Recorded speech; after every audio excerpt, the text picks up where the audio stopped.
नमस्कार। प्रधान न्यायाधीश आजदेखि अनिवार्य अवकाशमा जाँदैछन्। आजदेखि प्रधान न्यायाधीश प्रकाशमान सिंह अनिवार्य रूपमा अवकाशमा जाँदैछन् साथीहरू। राउत विदामा गएपछि वरिष्ठतमका आधारमा सपना प्रधान मल्ल चाहिँ कायम मुकायम प्रधान न्यायाधीश बन्ने छिन्। कानुन व्यवसायीका रूपमा न्याय सेवामा प्रवेश गरेका राउतलाई नेपाल सरकारले 2081 असोज महिनामा सर्वोच्च अदालतको न्यायाधीशमा नियुक्ति गरेको थियो।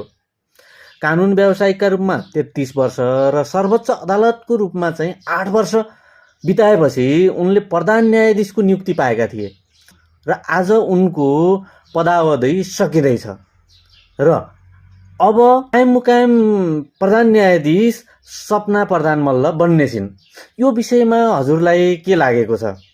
प्लिज कमेन्टमा गएर कमेन्ट गरिदिनु होला र हाम्रो पेजलाई फलो पनि गर्न नभुल्नु होला। नमस्ते।